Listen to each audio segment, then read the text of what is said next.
Moikka, mun nimi on Noora Kalli ja mä oon lähtöisin täältä Ikaalisista. 2015 keväällä valmistuin ylioppilaaksi täällä ja luin pääsykokeisiin ja pääsin suoraan Tampereelle opiskelemaan hallintotieteitä yliopistoon ja siellä nyt toista vuotta opiskelen. Lukioaikana mä luin täällä aika paljon yhteiskuntaoppia, historiaa, musiikkia ja kuvaamataitoa, että vaikka toinen yhteiskunnallinen ala aina kiinnosti, niin kuitenkin tykkäsi pitää tuon musiikin ja noi taiteelliset aineet läsnä. Lukioaikana mä itse asiassa suoritin täällä Ikaalisessa viulututkinnon loppuun ja kävin myös laulutunneilla, että sen sai pidettyä siinä lukioaikana hyvin mukana, kun oli lähellä tässä musiikkiopistoa ja kotia ja sai aikataulut hyvin sopiin yhteen. Sitten lisäksi oli pesäpallo tosi paljon läsnä, joka on edelleen. Ja lisäksi mä kävin myös töissä siinä iltaisin ja viikonloppuisin koulun lomassa ja olen ihan tyytyväinen valintaani, että jäin tänne ja pystyin tekemään kaikkia näitä asioita, mitä halusinkin koko aika toteuttaa siinä koulun ohella.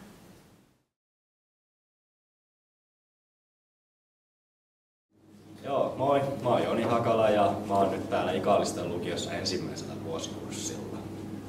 Yläasteella mulla oli vaihtoehtoina, että oli lähihoitajaa ja sitten, että ottaa kaksoistutkintoa vai perustutkintoa, mutta sitten kun täällä koulussa käytiin Ikaalisten lukiota, niin jostain syystä sitten valinta kääntyi siihen. Joo, lukion valinnassa oli, että se on lähellä ja sitten kun harrastaa jääkiekkoa, niin pääsee paljon nopeammin, että kun olet kotona samaan aikaan kun olit yläasteellakin, niin kyllähän siinä totta kai aikaa ja paljon enemmän näihin harrastuksiin ja kavereihin, kun pääsee tähän lähelle sitten opiskelemaan. Meillä on täällä Ikaalisten lukiossa toi urheiluakatemia, jonka mä itsekin valittiin, kun se nyt täksi vuodeksi alkoi. Ja se on ollut tosi auttanut tässä tosi paljon, että kun on justiinsa, vaikka on koulua, niin sitten mulla on lukujärjestyksessä niitä akatemiatunteja, joilla mä pääsen treenaamaan ja ollaan käyty tuolla leireillä ja sitten ollaan kaikkea melkein erilaisia treenimuotoja ja tällaisia testattu. Ja on sitten just pidetty noita luentoja, että mitä me tehdään justiinsa noista ravinnosta ja palautumisesta ja muusta tämmöisestä tarpeellisesta, mitä toi opiskelu ja urheilu ja arki, miten ne pystyy yhdistämään mahdollisimman hyvin.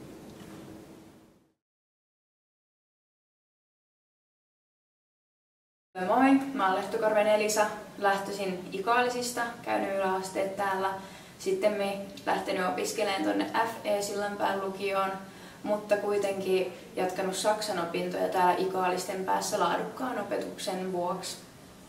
Yläasteella mulla oli jo valinnaisaineissa saksaa, sitten musiikkia ja ilmaisutaitoa ja saksa rupesi todellakin kiinnostamaan silloin yläasteella. Aikanaan kun mä ysillä mietin, että mihin mä lähden jatkaan opiskeluja, niin mulla oli vaihtoehtoina Ikaalisten lukio, sitten FE Sillanpään lukio ja Tampereen lukiot. Tein ihan oikeastaan viimeiseen saakka näitä valintoja ja sitten päädyin kumminkin lähteen FE Sillanpään lukioon. No tossa iässä on semmoista halua kokea uutta ja vähän kaipas uusia tuulia elämäänsä ja sitten tietysti vähän semmoista kokeiluhalua ja tämmöistä oli ilmassa ja sitten päädyin. En kumminkaan lähtenyt Tampereelle saakka, joten otin Hämeenkyröstä FE Sillanpään lukion. Mulla myös lyheni koulumatka, koska asun Luhalahdessa, että tämmöisiä syitä oli taustalla. Mä oon tämän saksajärjestelyn vuoksi joutunut vähän kollaamaan mun lukujärjestyksiä eri tavalla kuin tämmöiset tavalliset opiskelijat. Että mä joudun joitakin tunteja Fessistäkin suorittaa itsenäisesti ja sitten tässäkin kurssissa suoritan saksasta 1 tunnin aina itsenäisesti ja vähän sellainen limittäin. Sitten kun pääsen Ikaalisista saksan tunnilta tai Hämeenkyröstä joltain tunnilta, niin lähden ajamaan sellainen melko ripeästi paikasta toiseen, että kerkiän tunnille. Moi! Mä oon Sanni Sarkanen ja mä oon toisen vuoden opiskelija ja mä oon ollut heti lukioalusta alkaen mukana oppilaskunnan toiminnassa ja tuutortoiminnassa. Oppilaskunnassa me järjestetään erilaisia tapahtumia. Viime vuonna meillä oli yhteistyössä pesispeli Hämeenkyrön lukion kanssa ja Kauppiksen kanssa. Ja meillä vuosittain järjestetään toi jääkiekkopeli yläasteen ja lukion kanssa. Oppilaskunnan jäsenillä on oikeus olla mukana opettajakokouksissa ja opettajainfoissa. Tutor-toiminta meillä koululla on tosi hyvä. Tutorit käy koulutuksen keväisin ja sen jälkeen syksyllä aloittaa heti toiminnan uusien tulevien ykkösten kanssa ja tutustuttaa ne kouluun ja antaa niille kaiken maailman neuvoja, jotta opiskelu olisi mahdollisimman helppoa ja mukavaa. Ja me järjestetään niille myös erilaisia tapahtumia, joissa luokkaa ryhmäytetään ja yritetään luoda niille mahdollisimman mukava lukiotaival alku.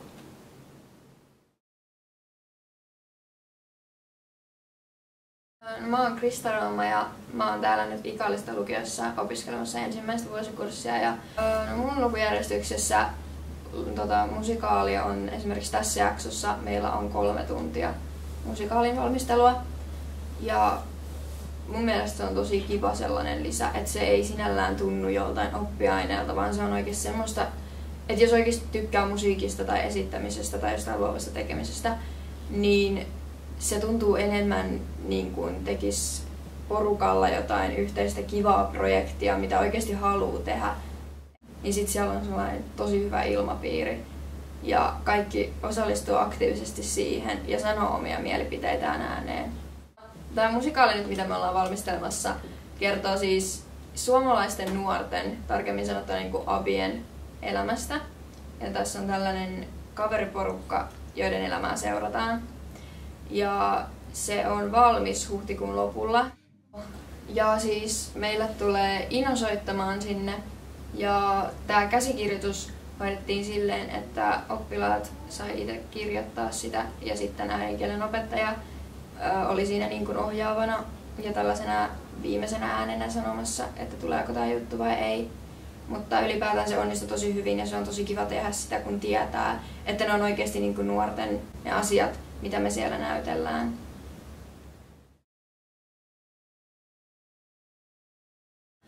Mä tosiaan muutin tänne Hämeenlinnasta, josta ennen mä vielä opiskelin Heinolassa yläasteella, joten mä oon aika paljon tottunut muuttaa, mutta jotenkin kun tuli tänne Ikaalisiin, niin täällä otettiin ihan eri tavalla vastaan, että täällä oltiin tosi niin kuin avoimia ja mä mietin aika pitkään kesälläkin, että meneekö mä F.V. Sillanpään lukioon, johon mä niin kuin alun perin hain vai vaihanko mä tänne. Mutta sit se jotenkin lopulta, mä en tiedä, mulle tuli vaan sellainen tunne, että mä haluan tulla tänne. Ja sit kun tutustui ikaalislaisiin ihmisiin, niin sitten nekin kertoi kuitenkin tästä lukiosta ja oli ihmisiä, jotka oli valmistunut tästä lukiosta ja jotka kävi tätä lukiota. Niin jotenkin sit vaan tuli enemmän semmoinen tunne, että tää voisi olla enemmän mun lukio ja niin mä nyt uskon, että tää onkin. Mä olin ottanut yhteyttä sosiaalisessa mediassa niin kun ihmisiin, ketkä mä tiesin, ketkä tulee olemaan mun kanssa samalla vuosikurssilla. Eli meidän lukion ykkösiä osaan ja tutustuin 2 tyttöön silleen, että tiesin nimet ja miltä näytti ja nähtiin kerran kesällä. Ja sitten kun mä tulin lukioon, niin mä olin niin kuin näiden 2 tytön kanssa. Sitten mä päätin, että mä vaan oon avoin ja sosiaalinen ja sitten mä menin juttelemaan yhdelle tytölle, joka oli siellä yksin, joka sattui olemaan kans muuttanut toiselta paikkakunnalta. Ja meistä tuli heti tosi hyviä kavereita ja monet luulikin, että me ollaan tunnettuja pitempään. Ja nyt sitten hän on ympärille kerääntynyt vielä tämmönen oma kaveriporukka ja meillä on tosi tiivis kaveriporukka tässä näin. Mun mielestä sinällään pieni lukio on parempi kuin sellainen iso massalukio, koska täällä oikeasti opettajiin saa silleen niin kuin yhteyden ja kerkeä tulla auttamaan sua. Täällä pystyt niin vaikuttamaan paljon paremmin. Jos joku asia vaivaa sua, niin sun ei tarvitse mennä jotain isoja hallintorattaita pitkin, että sä pystyt kertoa niistä tai vaikuttaa niihin. Ja täällä tulee sellainen olo, että niin kuin jokaisella on joku merkitys ja jokainen on tärkeä tälle lukiolle, jokainen oppilas, jokainen opettaja ja henkilökunnan jäsen. Et se on niin kuin ero siihen, että kun mennään jonnekin isoon lukioon, niin siellä ne on vaan oppilaita. Opettaja katsoo jotain listaa ja katsoo, että no nyt mulla on tänään 23 oppilasta täällä, että tää on tän niminen, tää on tän niminen. Pienessä lukiossa oikeasti esimerkiksi opettajat moikkaa sua, opettajat niinku, se on paljon kivempi mun mielestä opiskella, kun se ei oo semmonen väkisin pakolla tehty juttu. Ja just semmonen, että no nyt nää tekee työtä täällä. me tehdään täällä nyt vaan, niin kuin, että me ollaan lukiossa, meidän täytyy opiskella nämä kurssit, vaan se on sitä, että opettajiin saa hyvin yhteyden, oppilaisiin saa hyvin yhteyden. Ja niin kuin, mun mielestä kaikki toimii paljon paremmin pienessä lukiossa.